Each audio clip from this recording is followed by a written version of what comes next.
Yeah, thank you everyone for being here. It's another beautiful Saturday while we are gathered under the auspices of CNP, Council of Nigeria Professionals Inc. We are here today for our wonderful series, our leadership series, with none other Lovelyn Toyo, the magnificent, amazing, brilliant Lovelyn Toyo. Before we go ahead, let's please recognize our anthems. We'll be listening to Nigerian and the Kenyan anthem. Thank you.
Thank you so much for the anthem.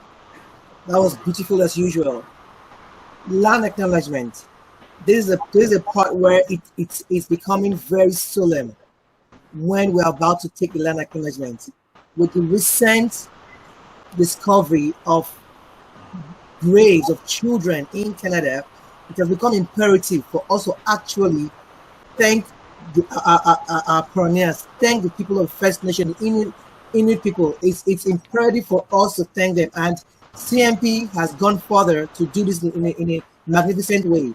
We now acknowledge our land in English and in French. In English today, we have Kayla taking the land acknowledgement for us. Kayla is a hardworking, responsible young individual. She's an active member of her virtual school, Equity and Diversity Club. She's also a media volunteer at Council of Nigeria Professionals. She's currently Minister of Incoming Students at our Student Council. Kira, please take the floor. Thank you. In the spirit and intent of the Truth and Reconciliation Commission's recommendations, we acknowledge the traditional Indigenous territories on which we gather at the beginning of all CNP meetings. By learning, understanding, and acknowledging, we wish to pay respect to Turtle Island, Mother Earth, and to the rich Indigenous history of Ontario. We recognize that our work takes place in traditional Indigenous territories across Ontario. We also wish to acknowledge that the CNP head office is located on the traditional Indigenous territory of the Huron-Wendat, Haudenosaunee, and most recently, the territory of the Mississaugas of the Credit. This territory is a part of the One Spoon Treaty, an agreement between the Anishinaabe, Haudenosaunee, and allied nations to peaceably share and care for the resources around the Great Lakes. This territory is also covered by the Upper Canada Treaties. We wish to express gratitude to Mother Earth and for the resources we are using, and honor all the First Nation, Métis, and Inuit people who have been living on the land since time immemorial. Thank you, Kayla, for a great job. The French will be taken by Lamine. Lamine came to Canada in the 80s to study engineering. He did his master's and got a PhD in mechanical engineering. He works as an assistant professor. For 20 years, now he's transitioned to a financial advisor in the financial sector. Languages he speaks include French, English, Spanish, and 3 Senegalese languages. He also knows a little bit of Mandarin. He is very involved in community service. Right now, he is the president currently of CHOQ FM 105.1, which is a non-profit community radio station for Franco-Ontarians in Toronto. Please, thank you, Lamine, for doing this. The floor is yours. Thank you very much. Thank you. Merci. Dans l'esprit et l'intention des recommandations de la Commission de vérité et réconciliation, nous reconnaissons les territoires autochtones traditionnels sur lesquels nous nous réunissons au début de toutes les réunions du CNP. En apprenant, en comprenant et en reconnaissant, nous souhaitons rendre hommage à Turtle Island, terre-mère et à la riche histoire autochtone de l'Ontario. Nous reconnaissons que nos travaux se tiennent sur les territoires autochtones traditionnels de l'Ontario.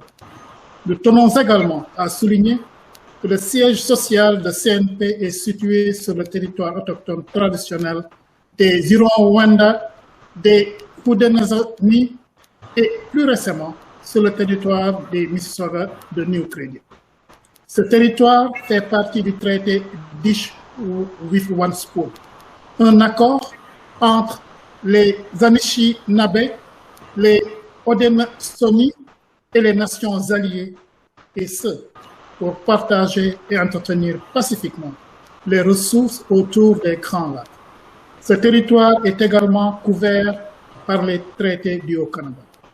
Nous souhaitons exprimer notre gratitude à la Terre-Mère et pour les ressources que nous utilisons et honorer tous les peuples des Premières Nations, Métis et Inuits qui vivent sur la Terre depuis des temps immémoriaux. Merci. Thank you. Yeah. Thank you. Merci. Thank you so much for that, Mr. Lamine. You took it a notch further. Thank you so much. At this point, I'm going to tell us what we're here for today. The agenda is it's going to go this way. Our president is going to tell us who we are at CNP for about 10 minutes. Then our speaker takes the floor, Lovelyn Toyo, for another 1 hour. After which we can ask our questions, make our clarifications, and drop our comments. Our president will be telling us who we are right now. She is none other than Adeji Sola. She is a people manager with RBC. She's been working with RBC for over 12 years and has a financial industry knowledge for over 3 decades. She's a coach, a mentor, and a community leader. She is a steering committee member for Federation of Black Canadians, co-founder of Black Empowerment Council of Canada, a volunteer with JA Central Ontario, United Way of Canada, a mentor with Access Employment and TREC, and also an ambassador of Algoma University. If you know her, you know that banking is a profession, but community building is a passion. Ma'am, you have the floor. Thank you so much, Patience. Thank you, really appreciate it, and thank you and welcome to everybody. I want to start by introducing Patience because she did not introduce herself. Patience is a volunteer with CNP. She is also the vice president of CNP. Patience is passionate and she gives all it takes whenever she does anything. And I'm not surprised because that's exactly what she's showing her daughter, who is also an avid volunteer. So thank you, Patience, for all you do. It's an honor to work with you on this journey in building our community. Thank you so much. So, why CNP? I came into Canada over 16 years ago. And when I came, I had a lot of you can't. And so we got to a level where we became a little comfortable in our skin And so we brought a few people together where we thought about what can we do for the generations coming? How can we support them? And so the way that we feel that we can support them is by having an organization that can share information, an organization where we can network, an organization where we can help each other, where maybe what took me 16 years will take somebody 5 years, 2 years, you never know. If you have the right mentor, the right information, maybe it will reduce it. So that's what we tend to do at CNP. We want to support our families, individuals, marriages. We want to support, create leaders within our community. We want to support new immigrants, international students, provide socioeconomic, political, professional empowerment, and for our people to understand the culture of Canada. We've done series of events.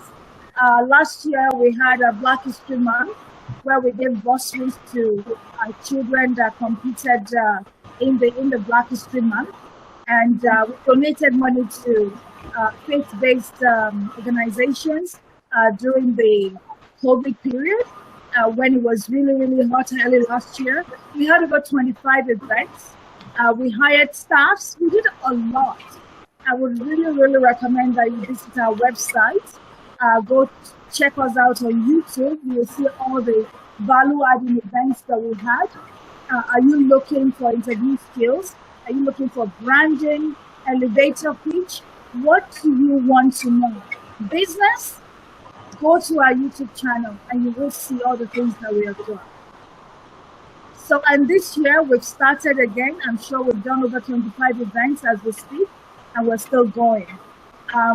But why leadership series? Leadership series because people need motivation.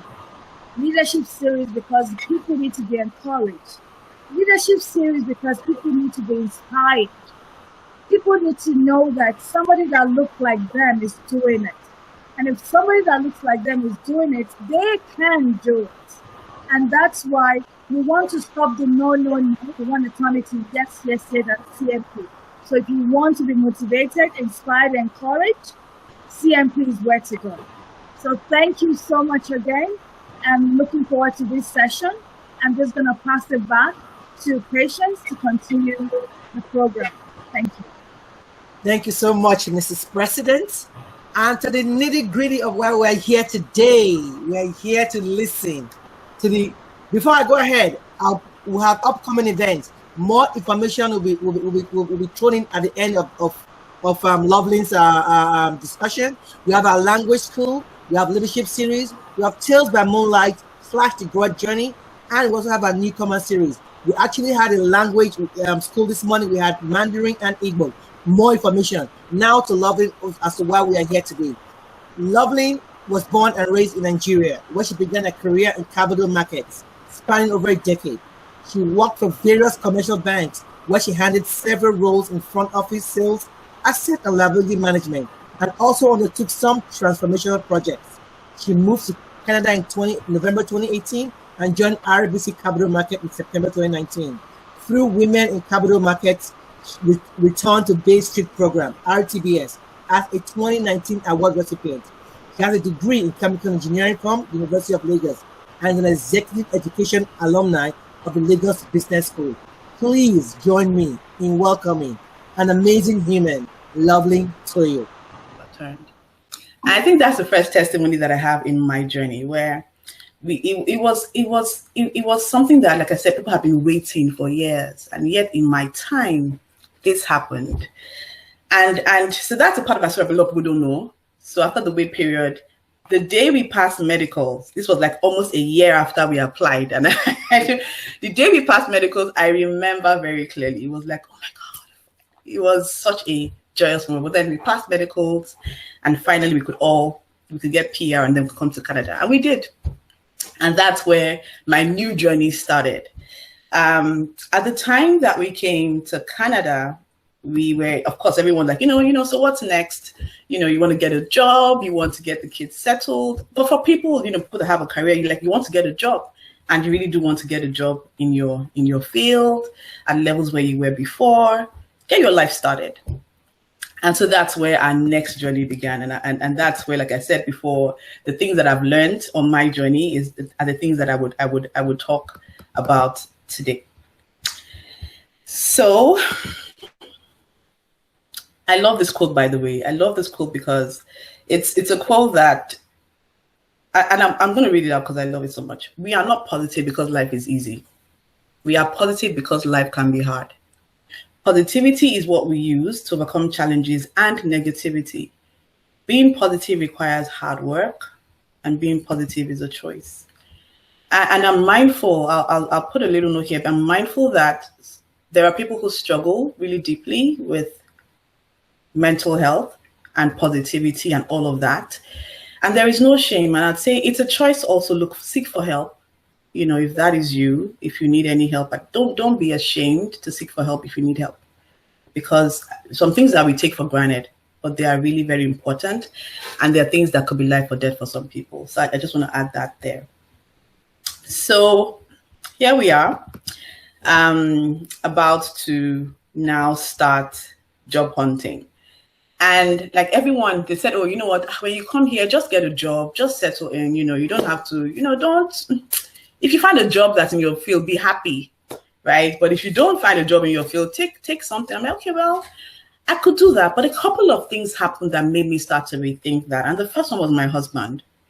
So my husband is a trade finance specialist. We met in the bank, but that's another story for another day. He's a trade finance specialist. And when we landed in November, we got a car, you know, the car we paid for cash. It was, you know, maybe like third hand or something, but it was moving and it was fine. We had kids, it was winter, we needed a car. And we were home then, and, you know, we're like, okay, time is going, 1 month, 2 months, 3 months. Cash flow, right? POF is starting to deplete. What can we start to do? And he said, you know what, I can register the car, you know, I can do Uber. I'm like, oh, are you sure you're okay with that? He's like, oh yeah. I'm like, are you sure? He said, yes. And I asked just one question. I said, okay, just to be sure that you're okay. If your paddy or your pally saw you here in an Uber, how would you feel? And he said, oh no, I won't feel anyway. And to be honest, I think from that day, I respect my husband, but my respect for him went many notches up. Like, okay, let's do it. So we started that process to register our car to actually use it for Uber, because we're like, you know what, we just, it's cash flow. We need money. We can earn money. We have a car. Let's do it. And this is where something else happened that reinforced my belief that there are possibilities. Sometimes it might take you doing something unconventional in terms of reaching out to people, in terms of asking for help, in terms of making those connections that would give some value, right? But there are possibilities. So through a friend of his, he crashed this trade finance seminar. And that was where, and I think I've heard this story before, that's where he met a woman who works in his current place of work. And that was it. They got talking. She asked for his resume, and he sent his resume. He had an interview on Monday. By Wednesday, he had a job offer. And this happened in the month that we were like, you know what, at the end of this month, if we don't have a job, we are going to start with Uber. And that event made me think, wow, there are possibilities here, right? It wasn't a job that was advertised at the time, but I mean, there are possibilities. Sometimes it just takes us, let's look around, let's try something different. That event, like I was like, okay, I'm believing that, yes, there is a way we can get this done. And he got a job to be a people manager in the exact same role that he had in Nigeria. And people would be like, this man, like, who do you know here? They would actually ask him. They'd be like, I don't know anyone. So yes, there's time, there's chance, there's opportunity. And I think it's for us to find a way to navigate and position ourselves properly. And because we don't know all the time as immigrants, right? It's that place where you're asking people, you're networking. Let me talk a bit about networking, and I'll touch a little bit about it later. So networking, there's different phases to networking. You're networking for a job. It's different from how you network for a career advancement at your place of work. It's different from how you network to, expand your base, your social or professional network. At that time when you're networking for, and I call myself an extroverted introvert, right? In the sense that I kind of like being on my own sometimes, right? I'm not the, people feed off of me energy. I'm not that kind of person. But I do like, I love people, but I just like to also like, just chill sometimes. So networking can be like a huge task for someone like me, where like, oh my God, I have to talk to someone again, to someone I don't know. Like, it's really hard. Reaching out to people can be hard. Some people I reached out to in 2018 till now, there's no response, right? So you have to be in that place where you know what, rejection will come, but you have to get up and get going again. You put out 10 requests to people, 20, only 3 might come back. But end of the day, you only need 1, really, right? To get that door open for you sometimes. And so I'd say this networking at that phase can be really, really draining. And what I would do is that sometimes, you know what, this week or like for the next 2 days, I am not doing any networking. I'm not reaching out to, and I want to rest. Like, it was tiring for me. And I would take a break from networking. I would take a break from reaching out and trying to, give me advice. Let's have a coffee chat. I would take a break for a number of days just to refresh, calm down, remind myself of why I'm doing this, remind myself of why I came here, remind myself of what I hope to achieve, right? And then I would, but one thing, every single time I would take that break, I would know that I would have to get back out there. Because it was very clear for my husband's kids that networking does open doors. And because I'd seen it like real life happen, I knew that, okay, you know what, there's no choice. Yes, take a break to recalibrate, charge your batteries again, but you do have to get back on that horse, right? And so that I will talk a bit more about networking, about the different other ways that there's networking, but then I wanted to just put that in there.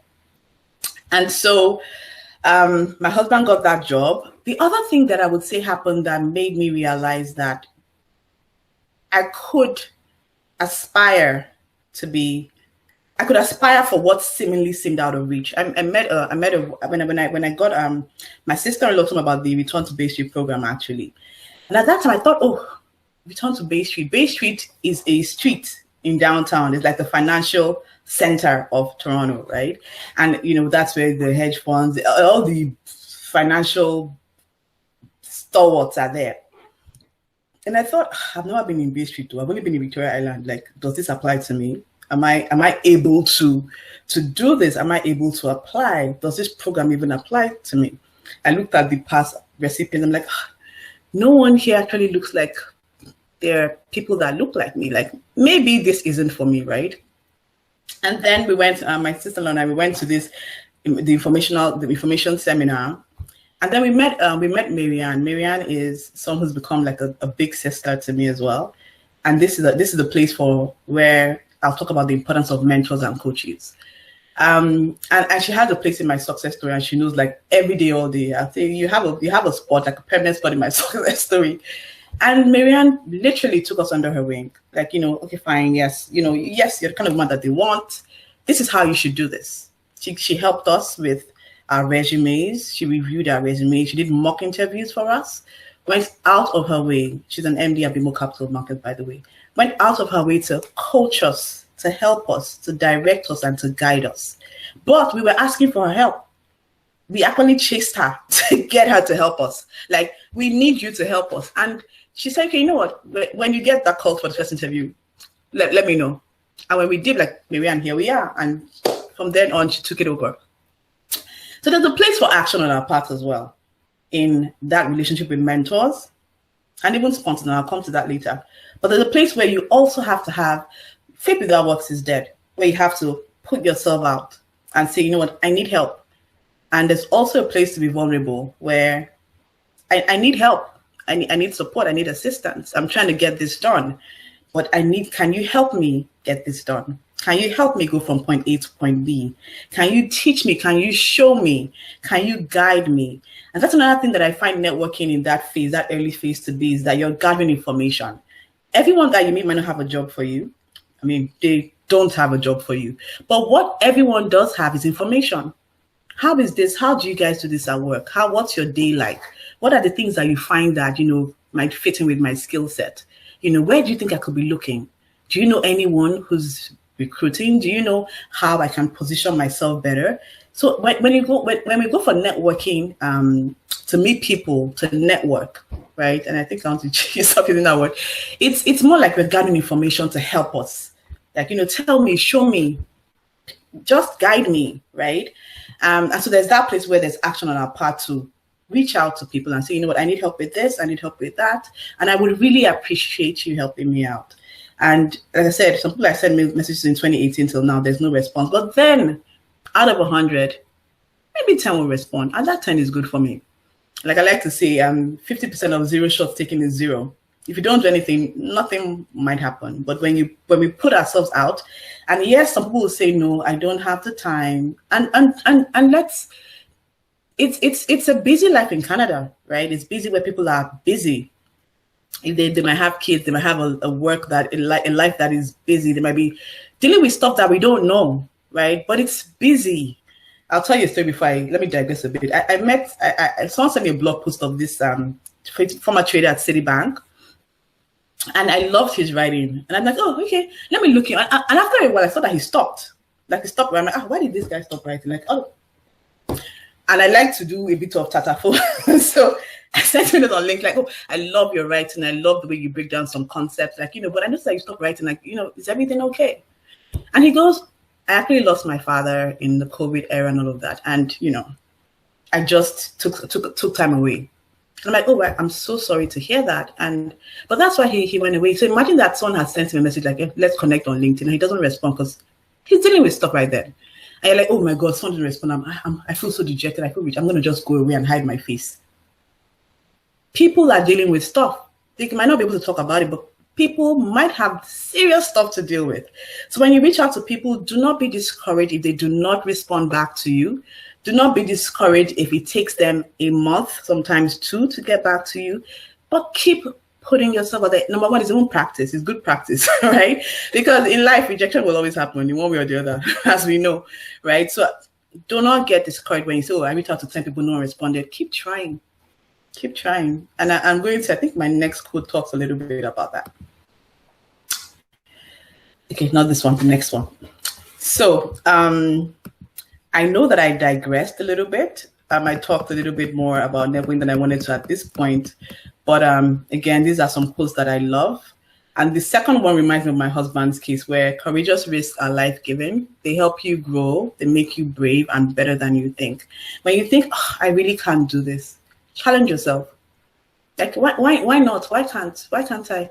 When you say, well, why me? Why am I the one? Imposter syndrome. I feel very, don't think, why not me? Why not me? Right? And so when you think, I can't do this thing, it's really hard. I don't want to put myself out there. How will I say it? How will I put myself? Do it. Do it. It grows out your courage muscle. Right. And after I did once, it's not so bad. Second time it comes easier and easier. Things don't get easier when they don't get less difficult, right? We just get better at doing them. So that place of, I'm going to put myself out there. I'm going to make myself do these things that typically I don't want to do. And I don't mean bad things to people. I mean, like, in terms of the context of this conversation, yes, putting yourself out there, it takes courage. It takes bravery. But you will grow, right? I look back at who I was 3 years ago, and I know that I have grown, because I know I have grown, and I'm hoping that we will remember when we think, oh, I shouldn't be doing this. Why? And they won't respond. They won't this. Put yourself out there. You'll be surprised at the kind of results that you might get. So, again, this part talks about, networking, and I'll talk a bit more about the mentors that I have met. Talks about mentorship, rather. So like I said, Marianne, took us by the hand, and she mentored us, and she coached us through that whole process. And she's a huge part of my success story, because she was able to say, this is how it's done. She had an inside view. And, having someone like, I will show you, I will teach you, I will tell you how to frame the conversation. I will tell you what worked for me, so that you can try and it can work for you, right? And I have mentors for so many things. There's people for men, and I have a lot of them at work as well. I gotta mentors, because there's something to learn from everyone. They read everything. I feel like every relationship, everything is a learning opportunity. Either learn how not to do something or how to do it. But everything is a learning opportunity. And I just love that adventure of, what am I learning today from this person? Some might not be pleasant experiences, by the way, but even in that unpleasant place, you will learn something, right? And so I like this quote that talks about how life is a voyage, life is a journey. It's not about the destination, but it's about the actual journey, that dash between the years of when we're born and when we die. And what makes it, like it says, the success of that voyage is not with the ship, it's with people that we meet on them, who we associate with, people who help to build us up, people that we help to build up. That is what gives fullness to us, gives meaning, gives fulfillment, And I also want to talk about the place of positivity at this point, where, again, I talked about it earlier before, but there really is. There's a spirit about you when you're positive, right? When you think of the fact that, like I said, why not me? Why can't I? Right? And they're going to meetings and going to, interactions with that spirit and that air. And surrounding yourself with people that are not saying, oh, you can't, there's no way you can do it. Are people like you, don't bother. We don't near this place. That's glass ceiling. Don't bother. People like that, weed them out of your network. And I'll tell you a funny story. And I hope she's not listening in today. But if she is, again, like I said, everything is a learning opportunity. And I learned from that conversation. So when we first landed, we met this lady and we got talking, and then we had a conversation. Oh, call me, I have some friends in Hijak. And oh, really? I was so very excited. And I called her up. And we had a conversation. And it lasted like maybe an hour, but it was not the best 1 hour. So she told me all the reasons why I couldn't get a career in capital markets. She told me all the reasons why it wasn't people like me. People that didn't have CFA and didn't have MBA and didn't have MSc and all of those things. She told me all of those reasons, how her journey had been, how she had 2 masters, she had to do 2 different ones. Like literally all the reasons why I couldn't. And I remember saying to her, my husband already had just gotten his job. And I said to her, look, he just got a job in a miraculous way. Like, doesn't that make you believe that it's possible? And she said, well, maybe the God that helped him would help you. And I left that call feeling like, oh my God, I felt bad. I'm like, how when you're like, I should be okay, right? And then when people say, you can't do it, there's no way. And I was upset that day not because of what she said, but because I let myself even start to doubt. I'm like, oh, could she be right? So I was upset with myself that, Lovelyn, why are you? So I would say guard your heart with all diligence, because from out of it comes the issues of life. Guard who you're listening to. Guard who you're interacting with. Because the sum total of those conversations might just be who you are or who you become. Look out for people that exude positivity and say, you can't. Look for hype people. That's the word, a hype man, a hype woman. So it doesn't matter. Like there's and you can learn technical skills, right? You can go back to school, and school isn't just a place to learn stuff, by the way. There's informal education. There's learning from people, learning from people's experiences. But you can learn anything pretty much, right? So I tell that story because I'm like, that story just reminds me of why we need to be careful with when people learn and we say, oh, what do you have? Oh, there's no way you cannot do it. Don't, right? Even if you think that they can't, but still give them hope. Even in your head, they're like, this thing, give them hope. Tell them how they can level up or upskill or scale up. Like give them, it's not what we say, it's how we say it. If you're saying, man, it'll be hard for you, but how about you to try? Start with why don't you try and leave out it'll be hard for you. So I think that's one thing that I love to say to everyone. When people come to new migrants, don't be the naysayer in their life. Don't be the person that tells them you can't do this. Don't be the one that says, someone like you that landed 2 years ago, this is what don't be that person. Be the person that gives them hope. That says, I know a podcast. That podcast it curates people's stories that will inspire you. Because I honestly feel that, like one of those slides said, you have to believe before you can see something. So you have to believe, and that hope that you can give people, you can't quantify, but it can mean so much to people.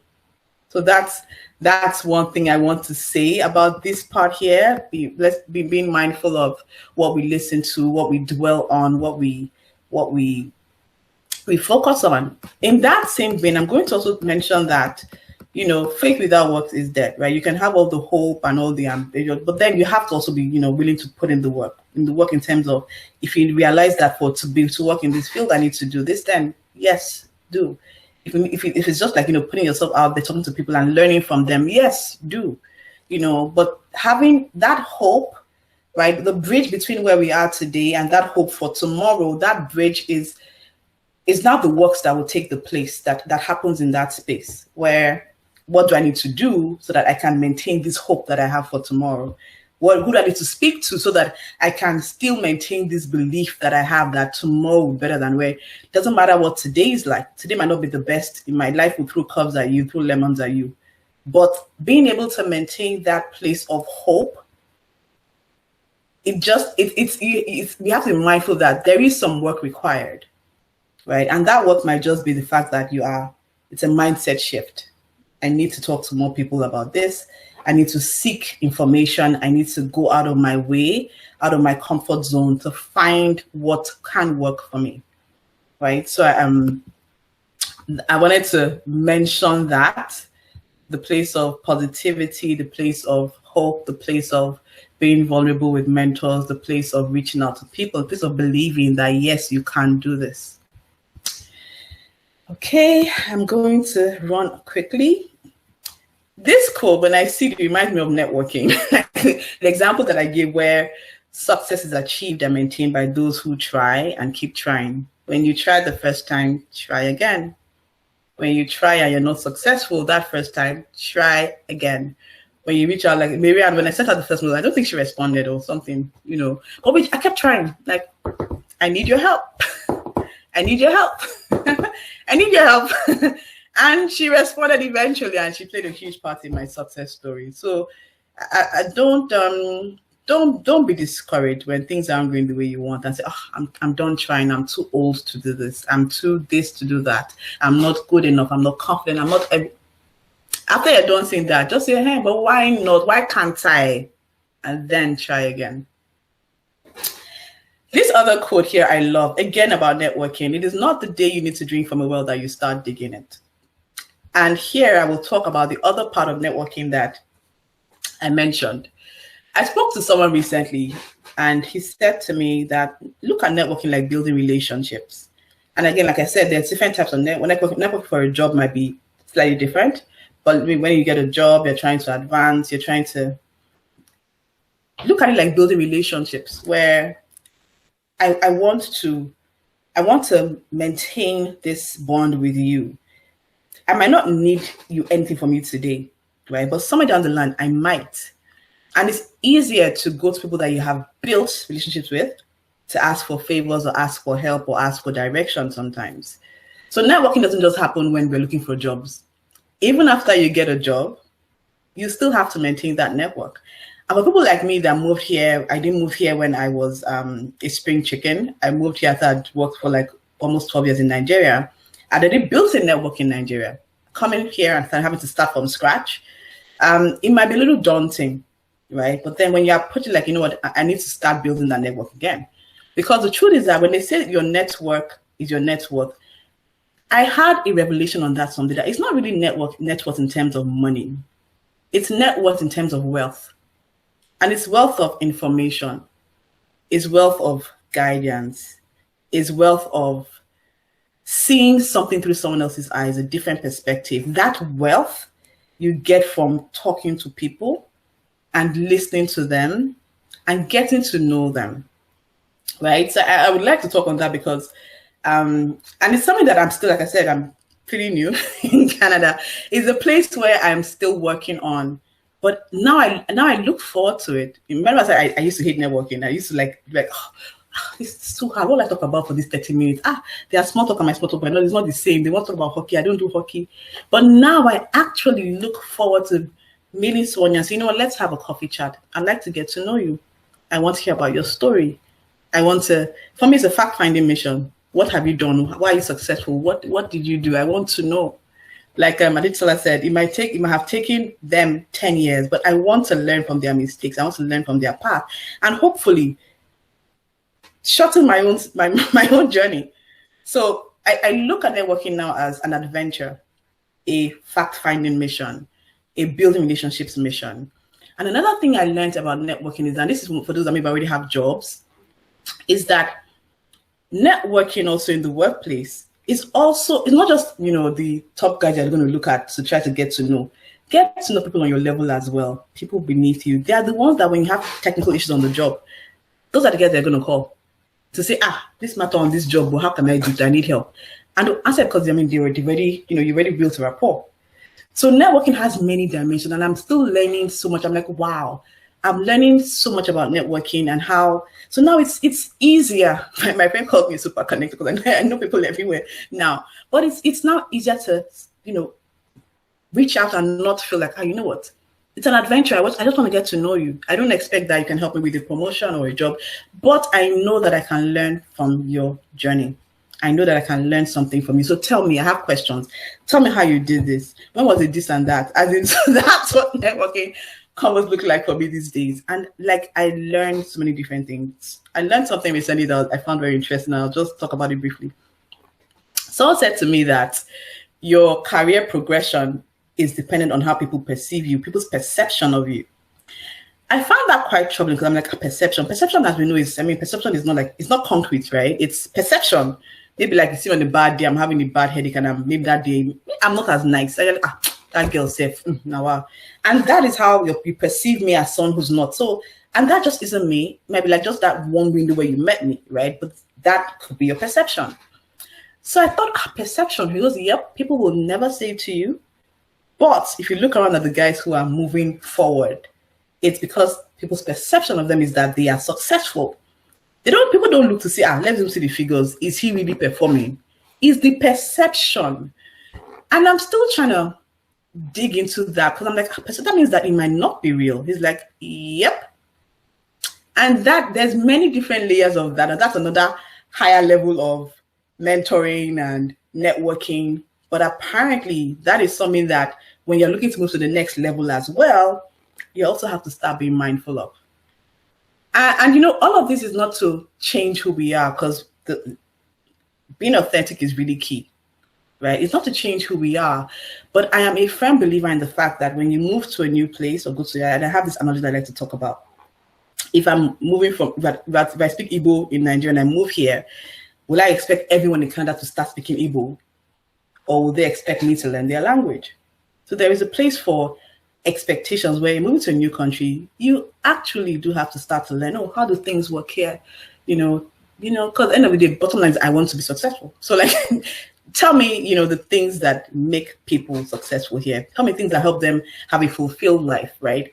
And it doesn't take away from who I am, because I've lived on the earth for like over 3 decades, or almost 4, right? So it doesn't take away from that, but I still want to be able to progress. I want to be able to learn, and that's where adaptability comes into play. And I'll talk about that before we leave. But yes, it's important that we also look at it, and you might be lucky and start with that mindset now, where you're looking at networking as building relationships. But again, like I said, if you're looking for a job, there's a different type of networking. When you get a job, networking continues, but it's a different type of networking again. So there's all those little things you learn from, again, reaching out, speaking to people, being vulnerable in that place where you're asking for assistance or help or support when you need it. Okay. So the next thing I'm going to talk about, and I'm going to just quickly go through my notes to be sure that I've talked about positivity and networking. I'll talk a little bit about soft skills and things like, adaptability, things like enthusiasm, positivity. Those are like non-hard skills. My experience in my again, it's my journey so far, it's things that I've learned, is that there's a huge emphasis placed on the softer skills. And to be honest, in my former life in Nigeria, it was always almost, more technical than soft skills. So it's a place also that I found that I had to adjust and adapt to, where it's the softer skills, things like, how you interact, how you come across, how are you assertive versus aggressive, are you, let me tell you a funny story. So when I was doing all of my looking for a job when I first came, and I thought, oh, you know what, mock interviews are a great way to, pinpoint any blind spots I might have, right? Where, that place of self-awareness where, like, it's just outside of my vision sphere. And so I reached out to a couple of people, can you do a mock interview with me, just to help me, just interview, ambience, just to have that taste of what it might be like, and hopefully you might give me some feedback that might be useful, that would help me in my own interviewing journey. So I did a couple of mock interviews, and one interview that I had that was very interesting was that I had a mock interview with someone who's now my colleague actually, and he said to me, when you talk to people, you do this stabbing thing, like, you're talking and you're very animated and you're constantly looking like that could actually be misconstrued as being passive aggressive. And I thought, me, passive aggressive, how? But I would never have noticed or thought about it if he didn't point it out. And so there I am at an interview thinking I'm doing great, and I'm being very, very passionate, I'm being very, they can see I'm motivated. And I think, is she going to slap us one day? Is she going to just, like, what bother? So I thought, oh wow, I never saw that part of me. And so I like to say to people that reach out for, like, do mock interviews where you can. Reach out and say, can you do a mock interview for me? And, just let's pretend let's role play and do a proper mock interview. You might be surprised at a couple of things that you might pick up. Another story to buttress that point. I have a mentee reach out to me on LinkedIn, and we got talking for a job. She was in school at the time, and we had been talking for a bit. And she was like, look, I've been applying to roles. I'm not getting anything. Like, like, I don't know what else I can do. And I was trying to help her find, any opening I could find. When I said, let's have a mock interview. I'd like to see what you are like in that space. And so we fixed the mock interview time. And from that time, I immediately saw some things that I'm like, okay, did you know, this and that and that? How about we try to tweak some things? How about we try to do this instead of doing this? How about we try to fine tune this part? How about we try to?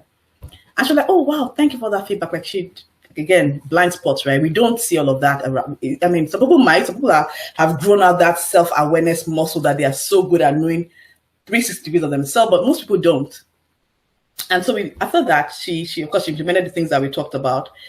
And I was more excited than she was when she came back like a month. I said, look, Lovelyn, a month after, to say, Lovelyn, I have 6 job offers. And I was like, what? She's like, yes, like I have 6 offers right now and I have to choose which one. And this doesn't buttress. I mean, this isn't so much like it was. I mean, anyone could have done what I did. So it's not about me. But my point is that place where people are able to objectively say to you, Lovelyn, you might need to, look at this area or look at that area or work on this. It might be something little. It might be something that is not on your resume. It might be something that you're not seeing because it's not a hard thing.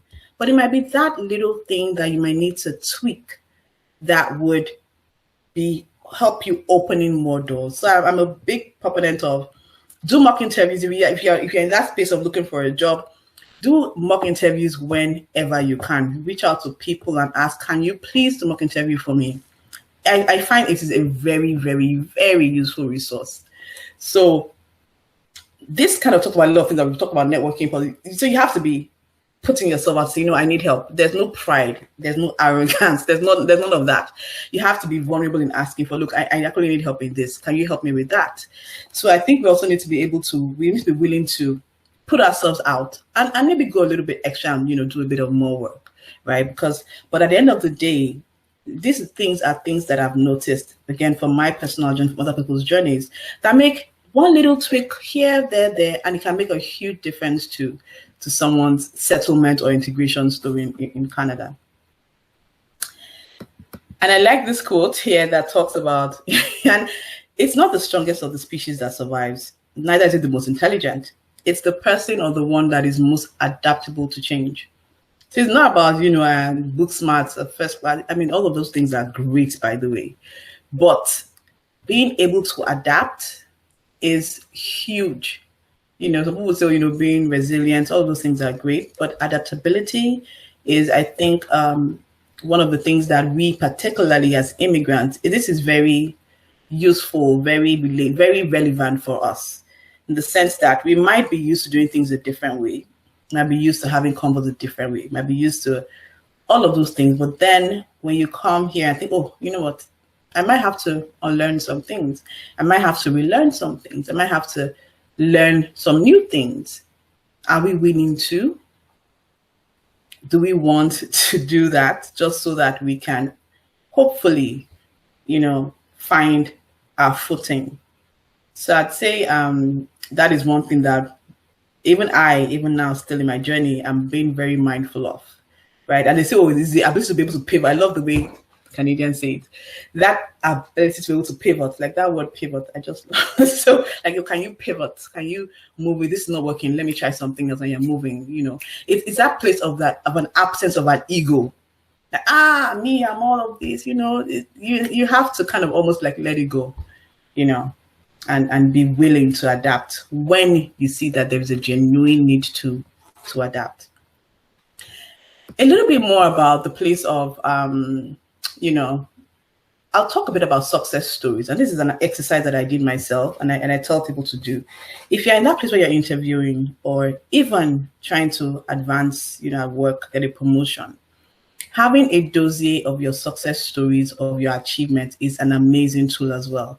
Not only does it remind you of who you are, of the amazing things that you've done, of the achievements and accomplishments that you've done, whether in Nigeria, wherever, or whatever country you might be coming from or relocating from. It also tells people, because they don't. When you're here, right? We haven't built credibility, but we were able to say, you know what, I actually have done A, B, C, D, E, F, G. That is relatable to anyone. So I always say, I did something I did, and I did, and I think I learned it at my newcomer readiness program at Jobstart. Find a quiet place, sit down and write down all of your successes, every award, every recommendation from your team lead or your manager, from your MD, every recognition. Remind yourself, and it's a very nice feel good exercise as well. But having that handy, I find that very useful at interviews as well. As responses to all the behavioral questions. Tell us about the time when you did this, and oh yeah, I did this recently. And you're able to pick one off from your list and retell that story and talk about what you achieved, right? So I'd say, and it's also helpful for self-promotion as well. At that point where you're looking to advance in your workplace or maybe to move from one level to another, reminding them that, I've been able to put these things in place. And we tend to be, kind of like, humble. We don't brag. In Canada, you might have to, I won't say bragging, but you might have to self-promote more than we did, right? And it's a language that is spoken here, something that we have to learn how to promote ourselves, right? Being honest about what we've achieved, being honest about that. And it will shock you when you do this exercise, the list of things that you've done and you have accomplished. I was like, oh yeah, I did that. Oh wow, I really did. So having that and updating and reminding yourself, is a twofold tool where you're reminding yourself what you've done, and you're also, having a story, or it's top of mind for you to either talk about at interviews or to use when you want to practice or do, self-promotion. I think I'm almost coming to the end of my presentation. But again, I wanted to just do a quick recap of what I've talked about. And I started with positivity. How, for me, I think that is top, like really top of the list. And in that is there's that, I'm a woman of faith, by the way, and there's that place of hope, of belief, of I can do this, because why not? People around are doing it, they don't have two heads, so why can't I? If this madam in front of me, this Oga that looks like me can do it, why can't I? I can actually do this. There's that place of positivity, there's that place of being vulnerable to ask for help when we need help. And sometimes you might need professional help. Do not be shy or ashamed to ask for professional help if you need it. please don't be afraid to ask, to reach out for that. There's that place of networking and mentors and coaches. I talked about Marianne, and she was a mentor and a coach because she did both for me. I've had mentors for my previous. Lovelyn is like a huge mentor. I have people that I've met now. There's Jimmy, there's Bimbo. Like I have at work, I have mentors everywhere because there's always something to learn from everyone. And they don't all look like me, by the way. They don't all look like me, but having that chance to have varied perspectives, to have varied opinions. And I think this is where that quote from Chimamanda comes, that quote about the single story, where I don't want to just, focus on one. I want to spread it out. I want to be able to have that diverse view of one topic from you. Tell me, what do you think? And you think, and you think. I want to hear it. I want to know. So I have lots of mentors. I have mentors for what I will wear when I'm with an interview. Oh, what should I wear for this? Oh, you love me. You should do this. Okay, thank you. I don't claim to know it all. I don't. I'm just simply leveraging on people's experiences, leveraging on their wisdom, their knowledge. Tell me, show me, teach me. So I have mentors for children's issues. I have mentors for everything, pretty much. And there's no matter about age, younger, older, it doesn't matter to me. If you're someone who can give me help or advice, I'm going to say, hey, can you help me with this? Can you tell me? Can you show me? Can you teach me? So I have lots of mentors. I have some amazing women where I work right now that are they look out for me pretty much, and they're very quick to say, what, call me when you need to talk, and I look up to them, and they're amazing people. So I've talked about that. I talked about a bit about soft skills, adaptability. I talked about mock interviews and how that can be really helpful for you as well, and how it was helpful for me. And I talk about phase 2 of networking, which is when you finally get that job that you want.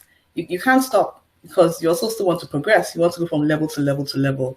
Networking helps you, not necessarily to say, this man has a job to me, no, but in that learning journey where, show me what I need to do to get to the next level. Teach me from you've been here before. Tell me, just to shorten. We've come here for some people that are, older than the younger people. So we want to find ways to shorten our journey to success. And those are things that helped me get from, like I said, November 2018 to where I am now. And I'm hoping that there are things that I can still build on to get even beyond where I am now. This quote about mindsets covers like almost everything. Your mindset really does matter. Like, are you the one who believes that, what, I can try, I can do it, I will try. And it affects everything. Affects our outlook, affects our health, it affects all of those things. So there's one thing message I want to leave, like, holding on to hope is a big deal. Personally for me, holding on to hope, it gives you that belief that, yes, you know what, tomorrow will be great. I don't know what it's going to be. I have no idea. But I'm holding on to hope. I'm holding on to faith that it will be better. It will be better for me. It'll be better I can impact more people. I can learn from more people. That mindset, people call it a growth mindset, and it's a thing these days, by the way, having a growth mindset is important, right? And so I'd say, please hold on to that. Hold on to that. Be in that place where you're able to ginger yourself. Even there's no hype man around you, hype yourself. It's super important that we maintain that place of having a positive mindset. And I'll tell you a funny story. So when I interviewed for RTBS, and at the end of the program, the WCM president said to me, "Oh, Lovelyn, like the feedback I got from you from everyone you interviewed with was that you had this positive thing around you, like you had this keen attitude. You had so positive, and I hear it all the time. And I'm thinking, you definitely they knew.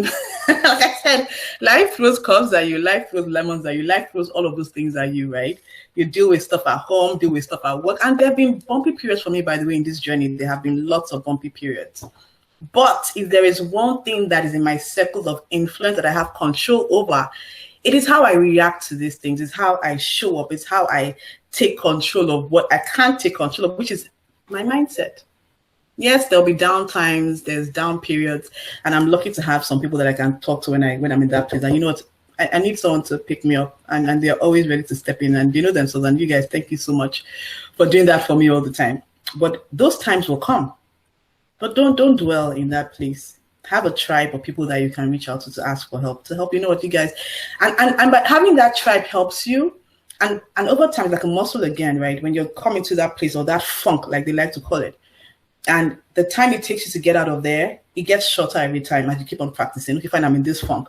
Do I want to stay here? No, I need to get out. How can I get out?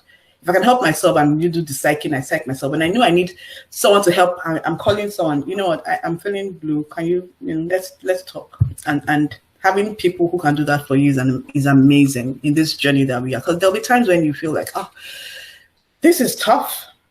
And again, like I said, my journey hasn't been smooth. I've told you guys the high level summary, but there have been periods when even I have been like, oh man, like this is really tough. Can I really do this?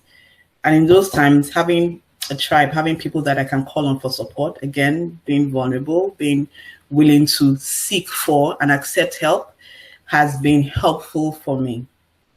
So build a tribe of people that you can call on when you need someone to help you, to remind you of what it is that you're going for, to remind you of why it's important that you stay in that place of hope and trust and belief and faith. So I am at the end now with one final quote. People, and I'm trying to aim for a bit of comic relief here, by the way. People who wonder whether the glass is half empty or half full are missing the point. The glass is refillable. Whether it's half empty or whether it's half full, or the argument, it doesn't matter. We can pour some more into it.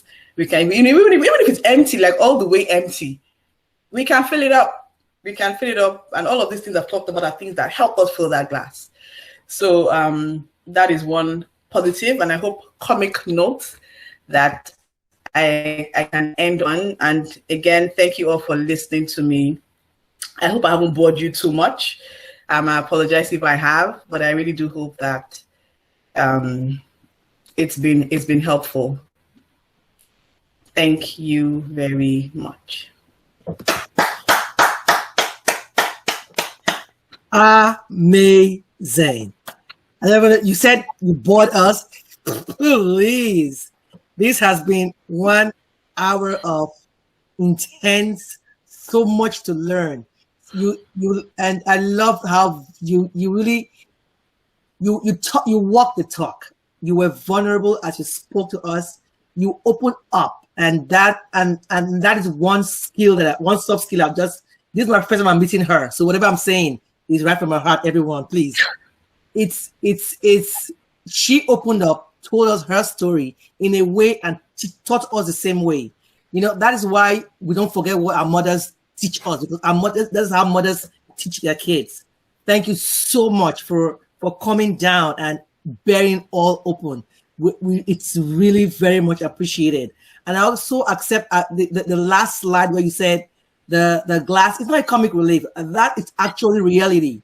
It's true, because we've put so much emphasis on the glass is half full, it's half empty. But duh, it can be refilled. Just get a bottle of water, right? So you've given me a new perspective now that I will always see things in a way that, no, it shouldn't be difficult. There's always going to be a way out. Thank you so, so much for that. And I'm sure everyone we're going to leave here better than we came in. We have questions. If you have questions, kindly raise up your hand, or you can type it in the chat, and we'll pick you up. But I have one question for you. I'm the host. I should have the privilege of saying the first question. Yay! So my question for you, Ms. Lovelyn, is this: in your journey, because this is an exemplary journey, I must say, for you to have achieved what you achieved in 2 years. How did you, when you were being told no, how did you come back from that place of hearing a no to tell yourself, I can do it, even when you were still relatively new in Canada? I mean, please tell us, because that is where most of us find ourselves today. Okay, so what I would say to that is, in life, there's always options, there's choices, right? So let's assume that I hear the no, I'm like, oh man, I can't do this, and then I stay in that place. What's the alternative for gone? What's the opportunity cost? Will I stay there forever? I have a no, and then that's it. Like, am I willing to trade taking that no and holding on to that no versus the the limitless opportunities. If I say, you know what, let me, even if based on just science alone, I take the no and I stay in that place. Or I say, you know what, let me even try. And then I aim for more limitless opportunities. So for me, I like to think of it in very clinical terms. What's the option? What's the alternative for me? I can't stay here. I cannot accept, because that is not where I want to be. That is not what will help me get beyond this point. So I remember I said, you know what, Lovelyn, okay, fine, you've heard a no. So what next? What's the option? You stay in this place and you believe that you can't do it? Or you have to say, okay, fine, I've heard a no. Oh, well, she might be wrong. Let me even try. Let me see. Let me probability. The more I try, the better the chances of getting a yes. The more I try, the better the chances of achieving something. And so I think for me, that's what propels me, in the sense that, okay, I hear it, no, okay, this is not working. I might be down for a day or two. Okay, on to the next. On to the next way that might work. On to the next that might say yes. On to the next opportunity. On to the next trial. On to the next trial and error. We can tell stories of people that have tried 1,000 times to do light bulbs and failed and eventually did it, right? So I think for me, that's my motivation, that, okay, what's the alternative really? Stay in this place? No. I will not stay in this place. I will try. And yes, I might hear another no. Again, come back. Okay, alternative, try again. Let's try again. Alternative, try again. We try again. And I think people joke that growing up, that men who ask women out kind of build that muscle to receive no many times. But it's funny, but it applies to all of us. The more you hear that no, it builds your muscle up, that place. And I think with kids, I guess, where, you're teaching them to, when things happen, when you don't get what you want, you can't just, and it's called resilience, I think. You can't just stay there. You have to put yourself out again. You have to try, because there just might be something really big waiting for you out there, and you might never get to it if you don't try. There might be, right? But you will not know until you try. So I think for me, I'd say it's just that there's no option for me. There's no option to stay in that place of, naysaying, you can't do this, you can't do that, you can't do it. I have to at least, I owe it to myself to try. And that answer might seem very simplistic, but in my head, I just think of it's a very clinical way. This or this doesn't work, I'm going this way. Wow. You answered my questions the way I wanted it. Thank you so much. Thank you. Any other? I'm sure we'll have questions. Kindly unmute yourself, or okay, Lamin, yeah, please go ahead, sir. Thank you, Sister Patience. What an inspiring and powerful story. Honestly, it was very powerful. Thank you again for sharing this story. I just would like, to go back what you say. I think toward the end, when you say it wasn't a smooth journey. Obviously, it's not. If it's smooth, we can't call it a journey. A real journey has to be, could not be smooth. And in fact, if you look at, most of the successful people, they haven't had smooth journey. So the journey you have, it's a powerful journey. You should be proud of your journey. And also, I would like to add one thing. You talk about success. I think there is one of your quotes. You said, success is achieved and maintained by those who try and keep trying. It is so true, but I would like to add,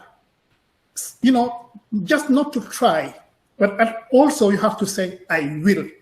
So it's that mindset, positivity, you talk about it. You have to have positive mindset, that shift to say, not I'm trying, but I will achieve it.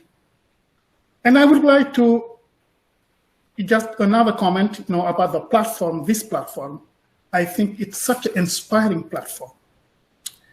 Your first slide, you put all we can. We need to get together. We need to support each other. We need to mentor those who come after us. We not also accept to be mentored. Like you said, life is learning curve.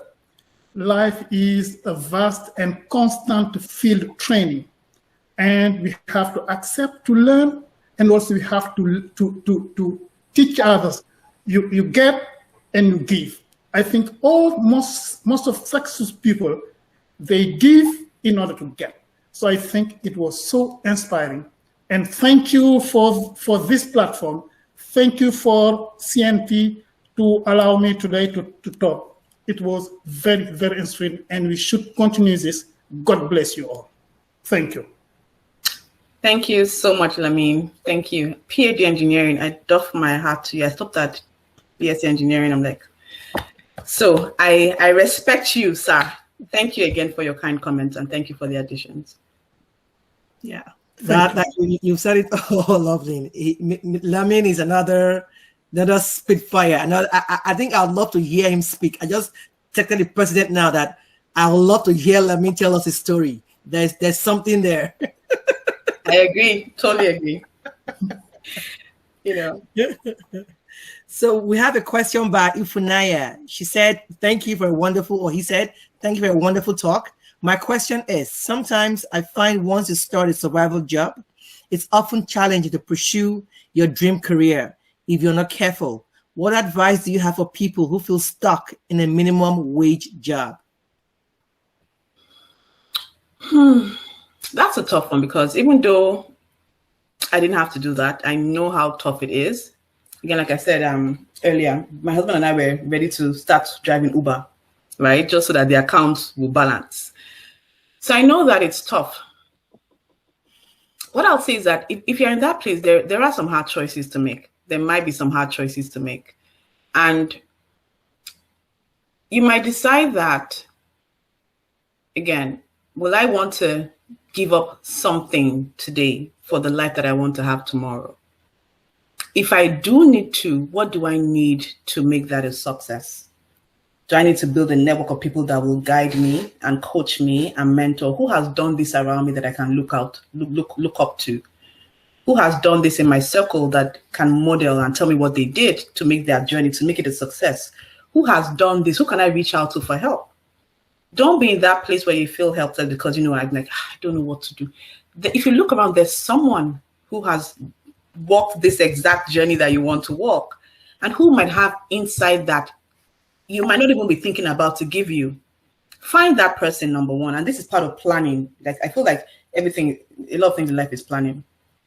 Planning, when you decide, okay, you know what, I don't want to be here in this survival job. I want to try for something more. How do I get there? And start to put a plan in place. Reach out to people that you can talk to who've done it before. If you can't find someone in that exact fair or that exact line that you are in, reach out to others that might have learned from other people's experience. In other words, reach out.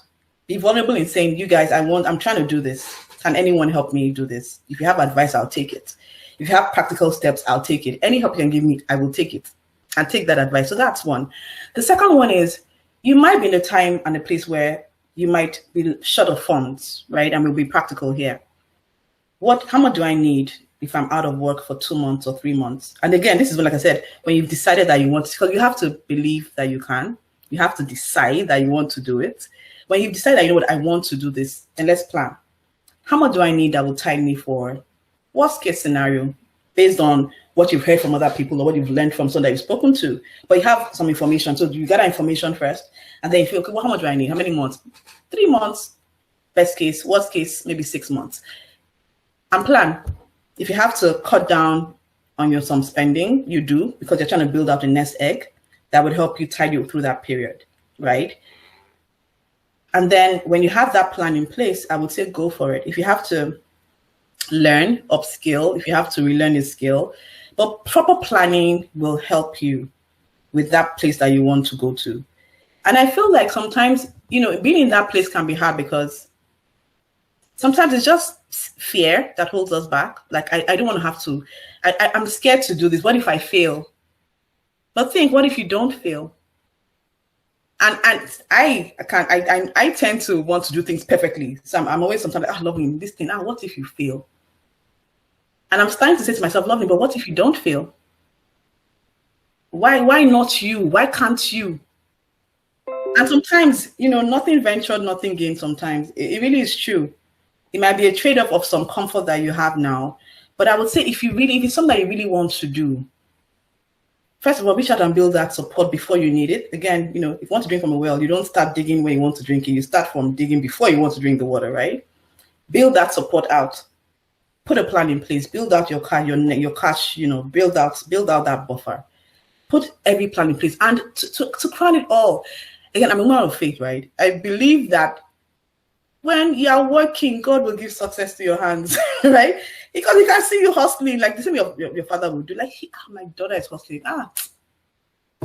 I will not let her fall. Again, this is my journey. This is my belief. This is how I look at things. But I would say, don't be scared to try. If you need people to hold your hand, build that support system out before you get there. But just always think just think of the life you will have. That hope would help also keep you through any tough time that they might be in the middle of transitioning. But yes, you can do anything you want to do. Believe that you can and go for it. Reach out to people, ask for help, right? And I'll say, just know that you're not alone, but definitely reach out, build that support, and go for it, because you can do it. People have done it. People do it every day. You can do it. You can definitely do it. So please, I'd say go for it. If you need me to talk you through, please reach out to me. I love to talk people through these kind of situations. I love to be there to help people. I don't have all the answers, but I always know somebody who knows somebody who has the answers.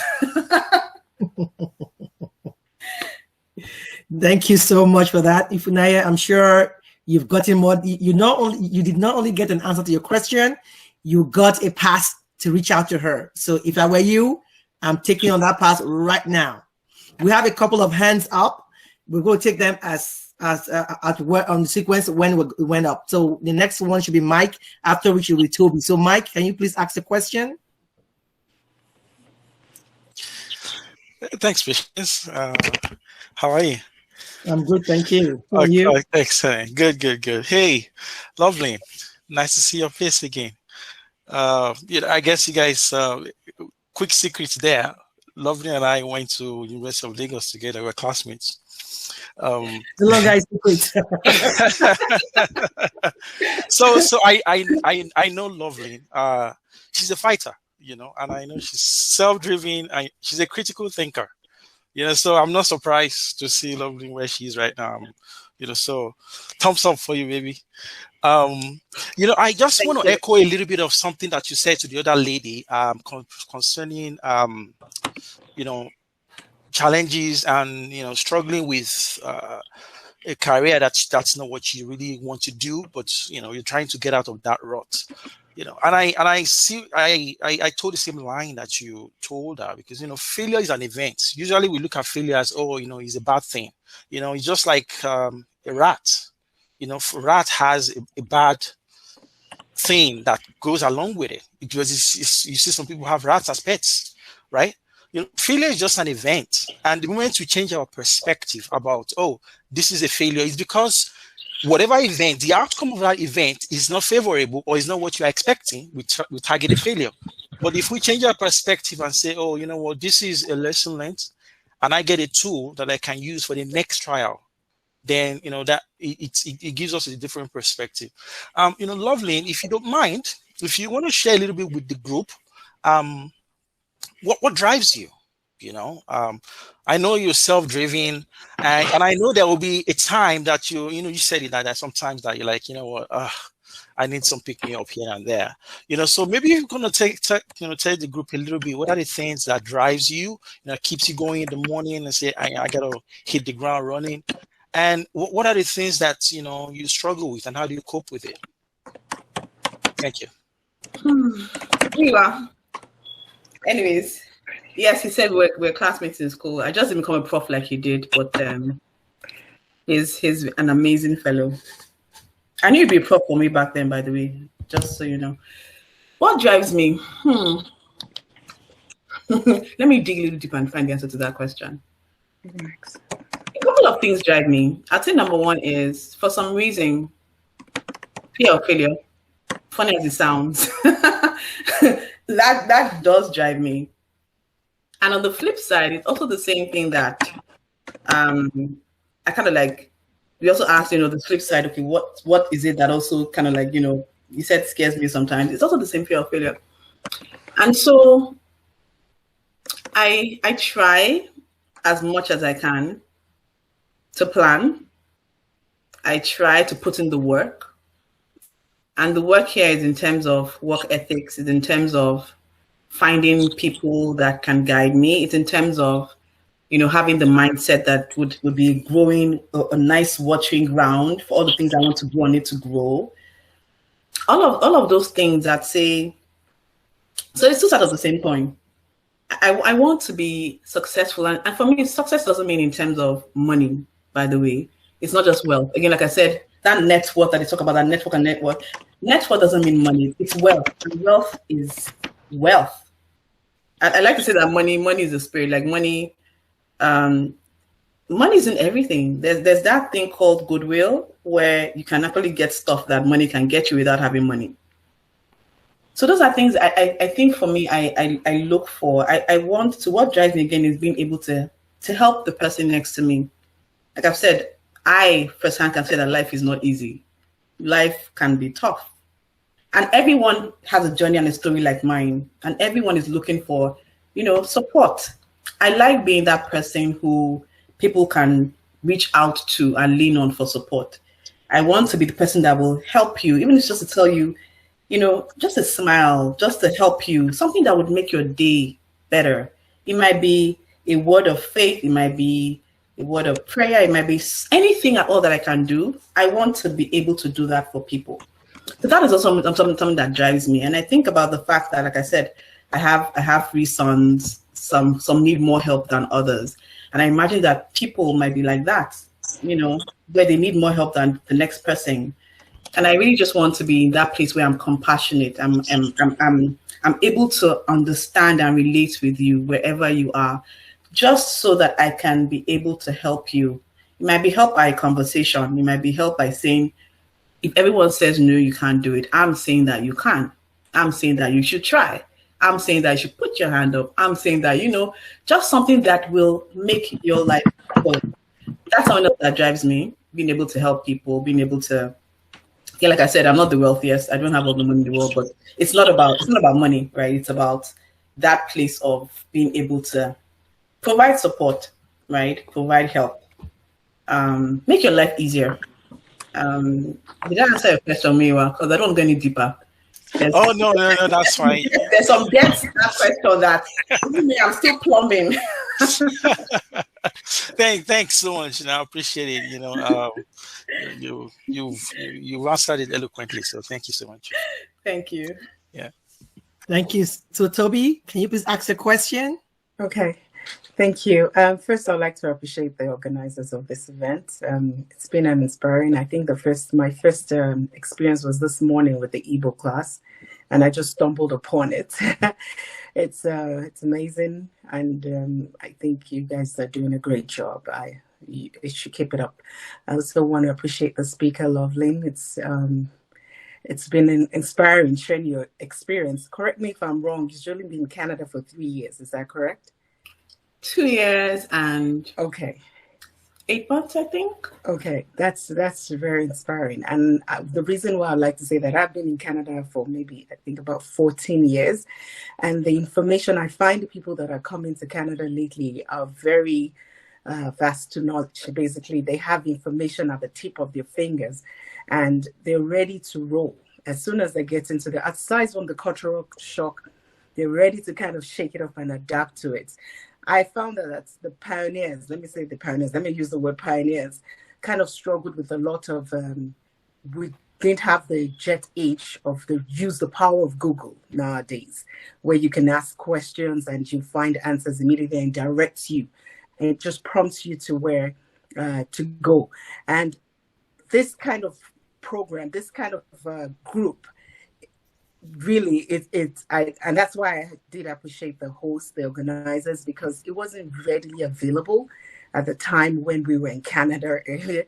So having this kind of network, it's really powerful and inspiring. We can't rule networking out. We really can't rule out networking, because from all you shared today, you talked about how people helped you with your job mock interviews, and it all had to do with networking and assistance from people. So it's a good thing that you've come together, Sister Ajibike.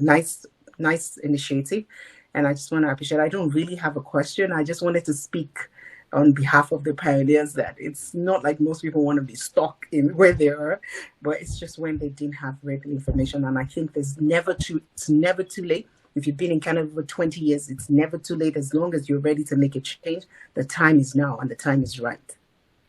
I totally agree, and thank you for sharing that with us as well. I do agree with you that it's almost like we have moved from where we were to now, and it's not because when you dig into that space, it's because people like you and pioneers also kept on laying down like, this is what you guys should also be looking at, right? And we learned a lot from you all as well. That information of, do this instead, don't do this. Again, when the people I reach out to are people like you, to be honest, people who have been here and like, show me, teach me, tell me. And if you weren't there, there will be that impact on my journey. So I want to say thank you on behalf of, all of us recent newcomers as well, to the pioneers. We definitely know and appreciate and see the work that you've done, and we thank you. Yeah, I would have to piggyback on what Lovelyn said. Toby, thank you. You deserve the accolade, because the truth is, if you did not make the path soft enough, this gathering won't be here. So thank you for doing that, and would appreciate if you come more around us to give us nuggets like you dropped a few minutes ago. Thank you so much. We have hands up. Yeah, we have Abigail. Abigail, can you please ask a question? Hi, Lovelyn. Thank you so much for sharing your story. It's quite insightful and interesting to learn so much about you. I actually know Lovelyn. She helped me to get my current internship role. I was studying, studying business analysis, and I stumbled upon a role for a private equity intern, and I was like, okay, I think I can apply for this.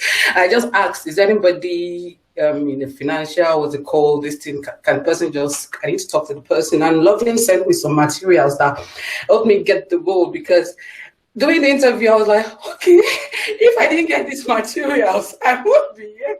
I wouldn't even know what to say. So thank you so much, Lovelyn. But there's one thing I wanted to just ask you, because while working, I tried to speak with two principals to just have an idea of their career journey. And when they were talking, they went to all these big universities. They have CFA, University of World. Somebody worked in Wall Street, the other person, and I'm like, okay, I just look like the house girl. They just helped. Like, I just look like somebody that just help me right now. Like,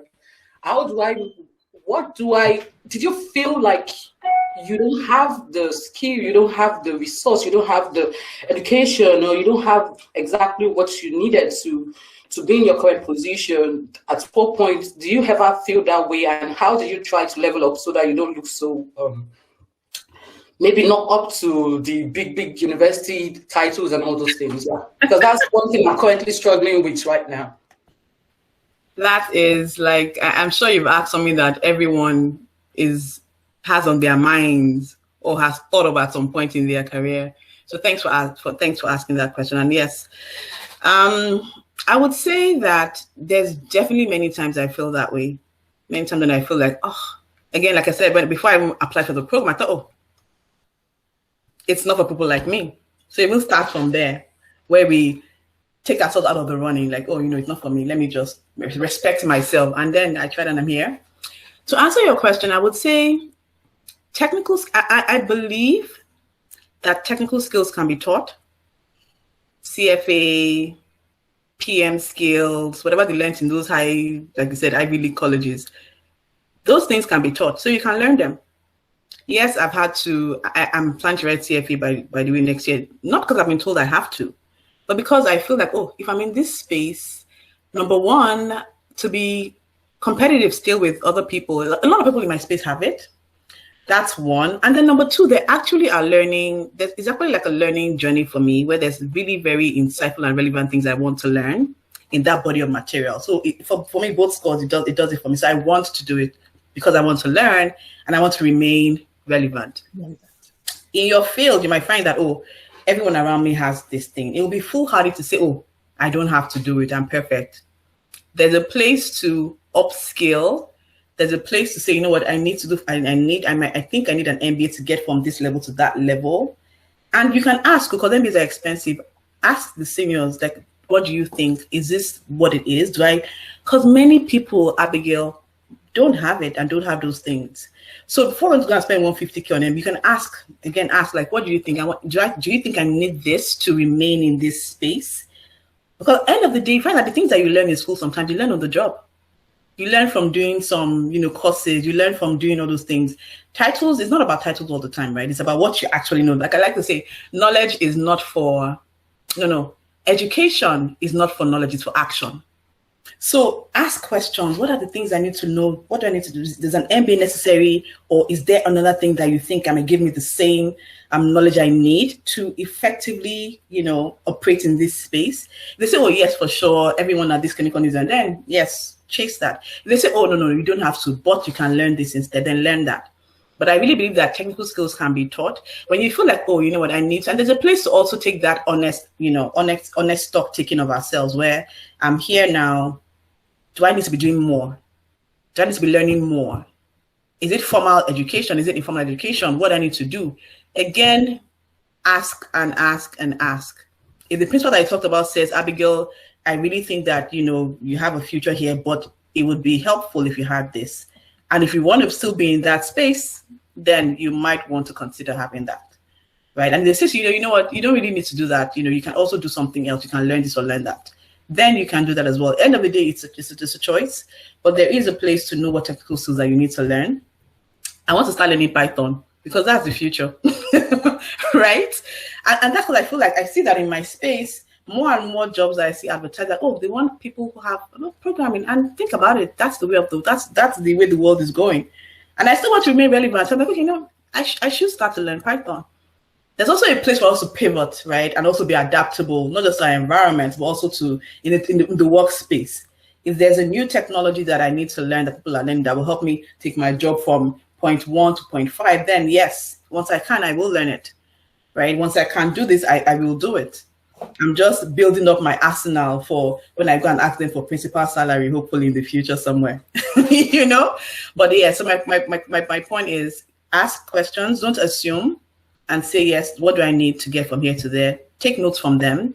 And then we also, that place of working on us, if we need to learn new skills, yes, we will learn those new skills. We can put ourselves out, formally or informally, if we need to learn new things to also help us build our confidence comes from a place of knowledge as well.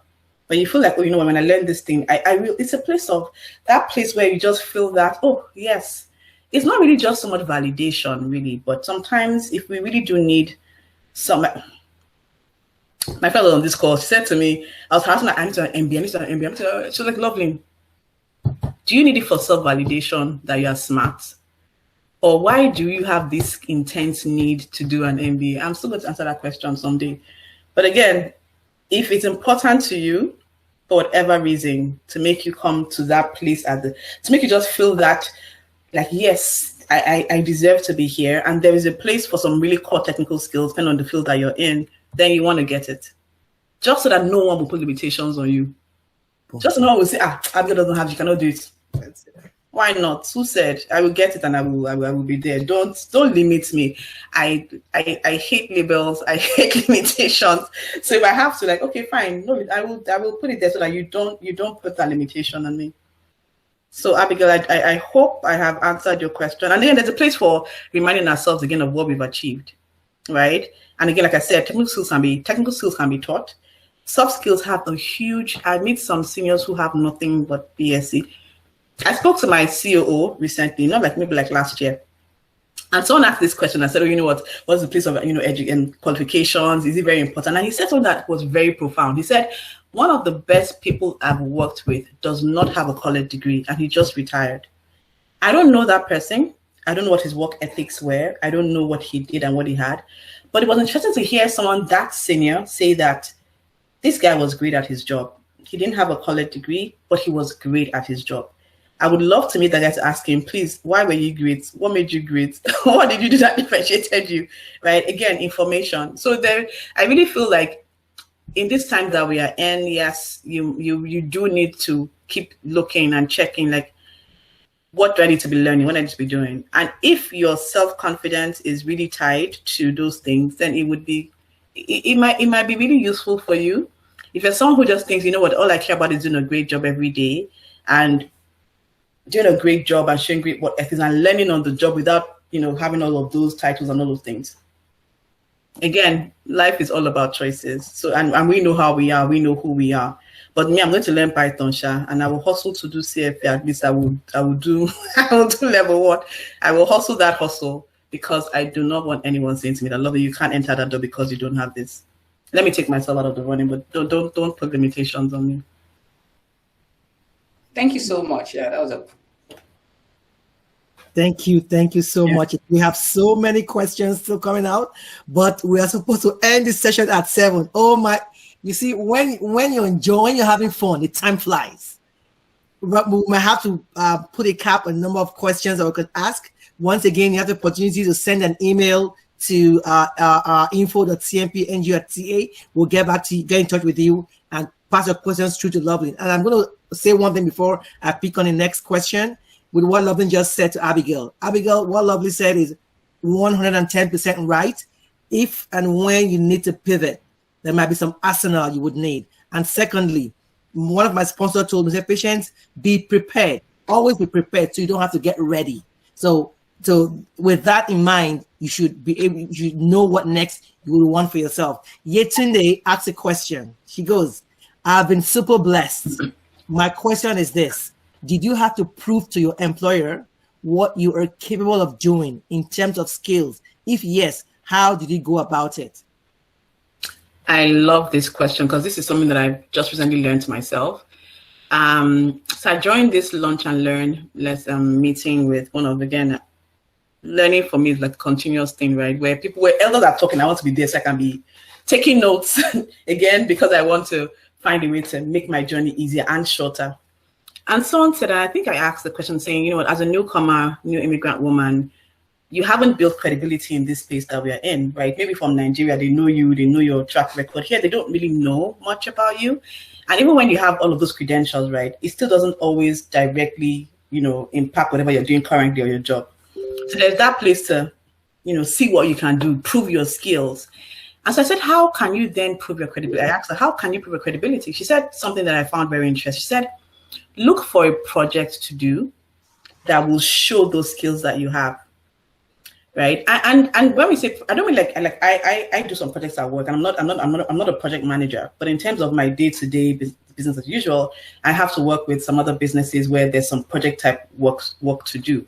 She said that is one way to build credibility without having to speak too much. When they see that, oh, she has handled this project from start to finish, they know the skills required for that project. They know what is required. So you don't need to even start to list out your skills.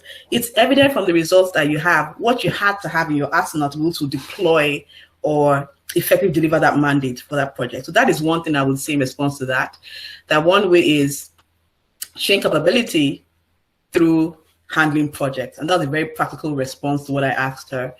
Another thing is that also will help you build credibility. Where, Lovelyn did this project, he did A, B, C, D, E, F, G. They know what is required for that. So they already know what you can do and what your skill set is. Something else I would say is, and this now is coming back, I'm going to bring it back to me, and I'll be a bit more personal here. I constantly feel, and I think a lot of us feel that way, where we have to be proving ourselves every day. And there's many, many, many layers of conversation behind this, where, there's a place of being Black people. There's a place of sometimes gender, being a woman in a space that might be male dominated, might be the place of being a man and you're the only Black person there, where we feel like we constantly have to prove that we belong in this space, we belong in this, we need to prove ourselves every day.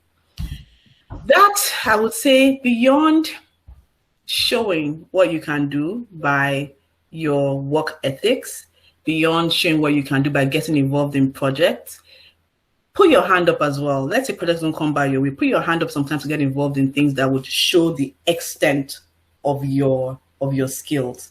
And skills here is not just tech skills, by the way. It's also softer skills. I find that the more you handle these kind of things, they kind of,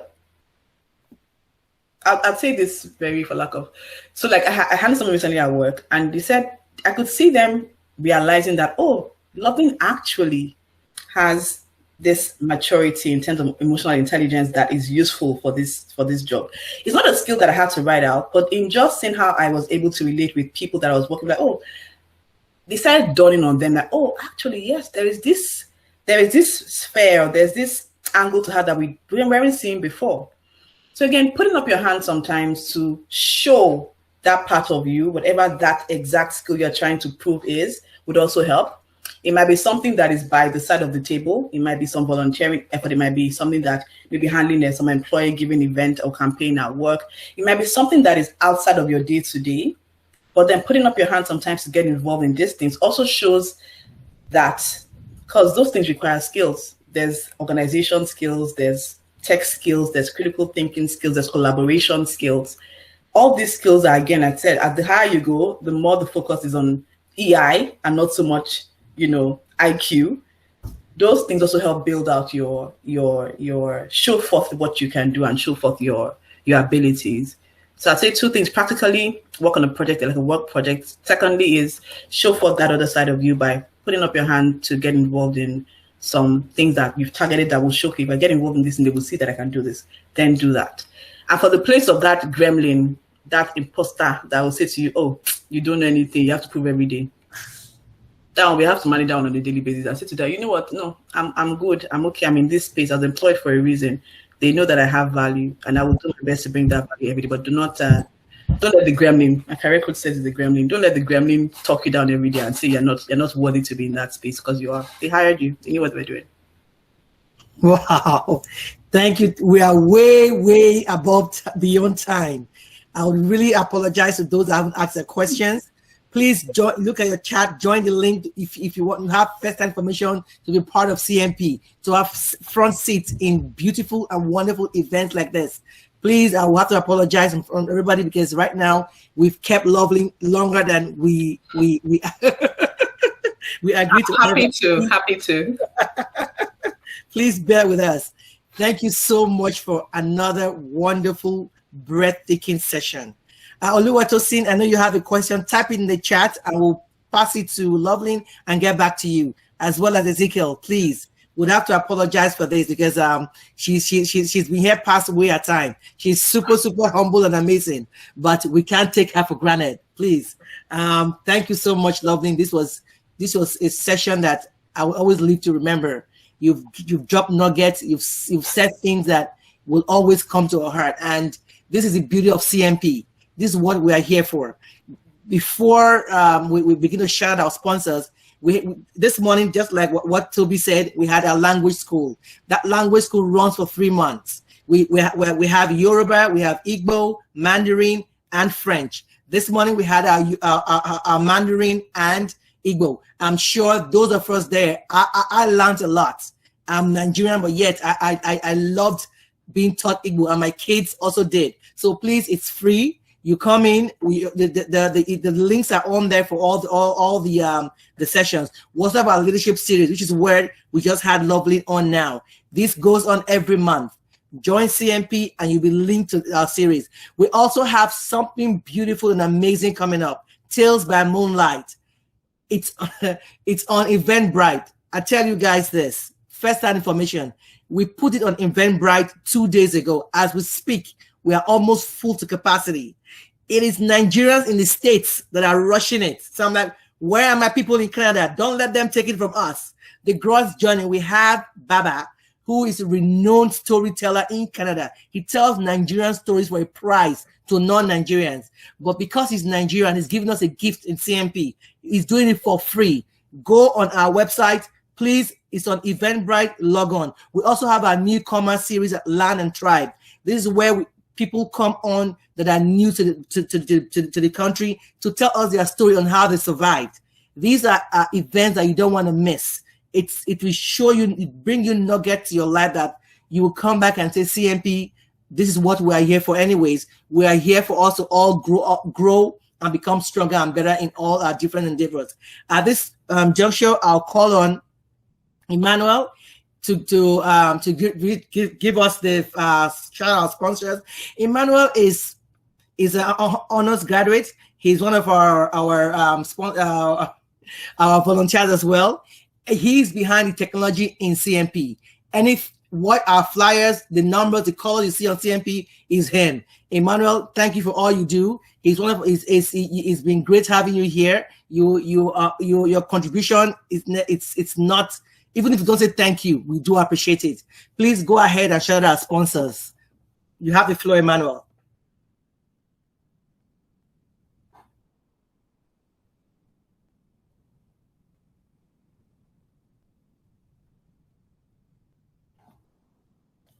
You're on mute.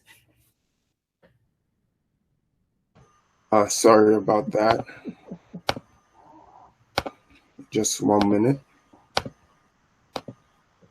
Okay, so hopefully I'll be able to present from where I am. Perfect. So thank you everyone for joining us for today's event. Here at CNP, we have a saying that we give honor to whom honor is due. And all our events are made possible due to all the sponsors we have who continue to contribute to us and all the events that we plan. So our first sponsor is Ms. Deborah at Deborah Homes. Now next is Mr. Emmanuel with Team Honda here in Milton. Mr. Toyo, an independent financial advisor which provides great services such as debt management and eliminations.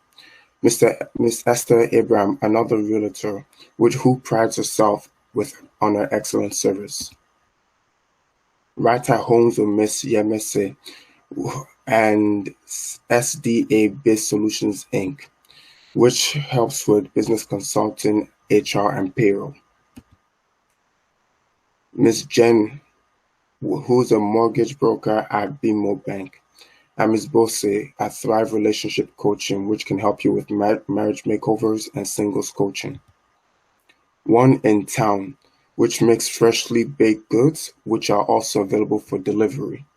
And Lighthouse Foods, which provides African Caribbean foods in a grocery format, whether it's frozen or dry vegetable or palm oils, they have it. Aya's Plate, which provides fresh taste at a great price. And Kizo Pixel Photography, which can help you with professional retouching, portraits, and commercials. Mr. Jide, which provides legal needs, whether it comes to immigration, refugees, or mental health law. As well as Mr. Isaac, who is an advisor at Sun Life Financial. Mr. Duro, who is a sales representative at XP's Realty, and Folak African Food, which provides African and Caribbean groceries and also household products such as hair and styling. Mr. Osu, who is another mortgage broker, and Ms. Oluwabumi, who is another legal advisor who can help you with real estate, immigration, and family law. I'll be now passing it back to Ms. Patience. Thank you so much again, Emmanuel, for shouting at our sponsors. They are the reason the lights are on. Thank you so much, everyone, for being here. It's been wonderful spending the last 2 hours. Yet again, on Monday we have our French class. It's at 5 p.m. Monday, French. Wednesday we have Yoruba at 6:30. Please. I wouldn't say much, but let's come. Even if you don't want to be there, let our children be here. Because if you listen to the news, Canada is trying to buttress French from next September in schools. This is an opportunity for our kids to listen to French in a subtle environment. So when it's being taught at school, where now it has to become part of them, it won't be too strange anymore. Please, and again, we're also trying to instill our Nigerian culture when we teach Yoruba and the Igbo. This morning, I listened to Igbo, and I really appreciated how the teacher brought in cultural status to my children. Asked me tons of questions after she was done. So please, this is an experience we don't want to take for granted. We know what it costs to pay for language teachers for our children, but CNP has taken that stress off of us and given us for free. Let's not take it for granted. Let's hop on it and use an opportunity to make our community stronger. Thank you so much once again, and I'll pass the buck back to our president to say the final words before we go. Thank you, everybody. Thank you so much for staying. But big shout out to Lovelyn. Wow, that was simply amazing. That was inspirational. That was motivational. And I did see people in the chat say, TED Talk next. Dito, that's what I would say. Thank you so much. Thank you so much, everyone. Thank you guys for having me. Thank you. I really appreciate it. Thank you. We really, really appreciate you. And Patience already talked about the summer program with Baba. You want to be here.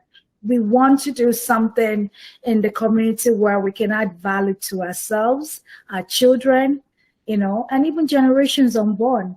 Whatever we're able to imbibe in our children is what they're going to grow with. So please, the language school, let's keep our culture alive. Tales by Moonlight, The Girl's Journey. Believe you me, we have 200 tickets on Eventbrite. We're already at 150 in 3 days. You don't want to miss it, because that 150 is times 3, because people are registering for their children, 3 children, 4 children. So you want to, and we're stopping at 200 because we want it to be really, really interactive and fun. And please get your drums ready or improvise. You want to be a part of this. You want to be active. I'm going to join. I mean, I'm a kid at heart. I want to drum. I want to listen to those stories. It's been a long time. So please come and join us. And I really appreciate you. If you're new to CNP, please do drop your email. You'll receive our newsletter so that you know what the upcoming events are. And also, if you want to join our Telegram, I believe most already put it there. Visit our website. These are all our links. We're on YouTube, we're on Facebook, Twitter, everything, name it. We're there. Again, it's all about adding value to ourselves. Let's add value to our community. We always hear people say the Indians are doing it, the Chinese are doing it. But what are we doing?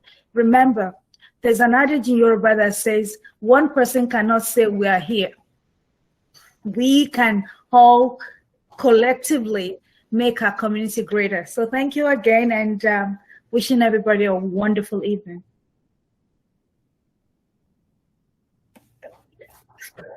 Merci. Bye. Bye, everybody. Bye. Bye.